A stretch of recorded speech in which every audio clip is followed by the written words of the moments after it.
Talk about today, kind of what initial thoughts, offense, defense, what you like, what you see. Our number one goal of the spring game is to stay healthy, and I think we did a good job of that. We were short a few O-linemen, so we kind of cut the second half a little bit shorter than we had originally planned, but thought there was some really good things. Anytime it's a competitive scrimmage, offense, defense, I'm happy.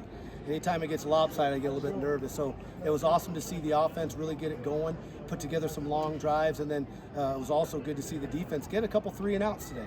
I thought overall the guys played really hard, showed a lot of physical stuff on tape today, and that's really what we're about, really playing as hard as we can, being physical, and playing smart. And we didn't really have a ton of penalties either, so I thought it was a pretty good operation overall for a spring game. First scrimmage of the year, defense kind of dominated. Today, offense looked quite a bit better. Just kind of, is that time in the system, or what do you think has kind of led to that? Yeah, I think it's a little bit of that, and we're a little bit more vanilla on defense today. Coach Dennison's got some good stuff cooked up, but we didn't want to show too much of that today. So I think that's a little bit of it too, as we were facing some really tough looks. However, that's going to help us in the long run. When we see a bunch of tough looks and we're able to coach it up in film, that's going to really help us develop offensively. And I think you saw that, right? We're used to blocking all the tough stuff. We got a few more base looks, and we're able to move it pretty effectively on offense. You mentioned kind of the second half a little bit short. I think the defense was a little upset. They didn't get that last minute to try to get those last couple of points. Just what does that say about the overall competitiveness of this team, the defense specifically? Yeah, I think it just speaks volumes of who we are as a program. You know, one of the main things that we talk about in our program is just competing in everything that you do. I mean, if we're playing rock, paper, scissors, our guys are trying to win. So I had no question that they would be ticked off about not getting that last series, because in their mind they were going to go score, right? And so that definitely speaks a lot to the competitiveness of not just our defense but our entire team.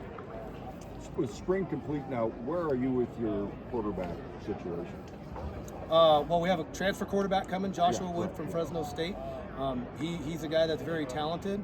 I think you saw our quarterbacks play pretty well today, so I feel really good about that situation. Joshua's going to bring some veteran playing experience, right? He's played some meaningful snaps, played in all of the games for Fresno, starting their bowl game, and so he'll definitely provide a solid veteran guy to come in the room and really challenge that room. And so pretty excited about that group overall, especially with the addition of Joshua. Does he start behind the others because of the fact that he didn't go through spring with everybody? I don't think him being in spring ball has anything to do with where he's going to start out on the depth chart. We have an entire summer that he'll be evaluated. I mean, our transfer guys should all get here at May 28th, and we'll evaluate from there, right? Obviously, we can't practice with them, we can't be out there with them, but we know, and the players know. And so I think that regardless of what the depth chart looked like after spring, it may not look the same at the start of fall camp.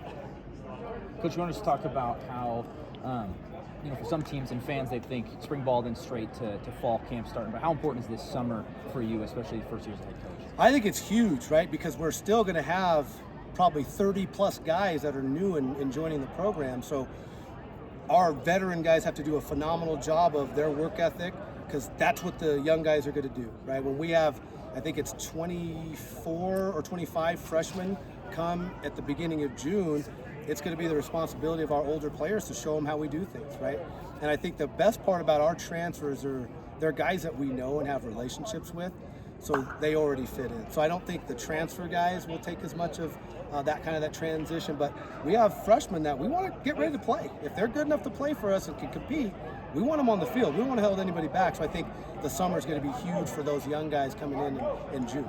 And how important is it for those seniors to come in and teach those guys, like you just said? I mean, we just talked to Eli coming to Sam Brown. They've been here a long time. How important is that continuity for the new guys coming in? I think it's incredibly important, because our guys need to know that everything we do here is team first.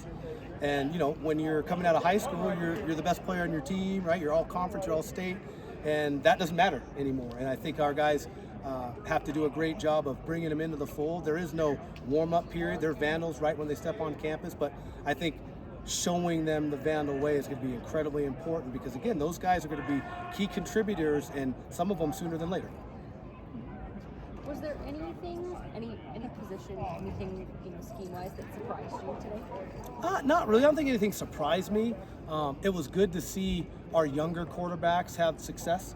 Holden B, Rocco Coke, like those guys had a lot of success throwing the ball. and I think that speaks to the development throughout the spring. They had to struggle a little bit throwing the ball, especially down the field, and you saw both of those guys complete some stuff, 20 plus yards down the field. So I thought that group really stood out in terms of our guys that have really gotten better over the spring. On balance, are you able to form any insights about how this team is compared to the other Vandal teams you were on a couple of years ago? I can only probably compare it apples to apples from spring practice. I told Coach Linehan, this is night and day from 2022, right? I didn't know if we were going to score an offensive touchdown in 2022, and then to see us move the ball really effectively, get in the end zone quite a bit was pretty awesome. And I think we're definitely light years ahead of when Coach X started this thing, but we definitely still got a lot to work on to get back to a level of 10-win team like we were last year. What group you see the most improvement from this spring? Probably the most improved group was our offensive line. We lost some key contributors, a couple starters on that offensive line, so the development all winter from Coach Cooper, our strength coach, was huge, right? Seeing those guys, some of those guys were 278, they're 295 now, right? That development from that group, especially running the football, has been really impressive all through spring. Any more questions? How excited does this game get you for week one? Man, it gets me almost too excited because I'm all fired up right now, and then I got 3 months where we don't play any ball. So I'm really excited about this group, though. Even with this whole transfer portal thing, right? We had a couple departures, but a lot of those guys were just looking for better opportunities. And for the most part, we've been able to really keep our core nucleus of guys. So I'm really excited about this group moving forward throughout the summer. All right. Thanks, Coach. All right, thank you, guys.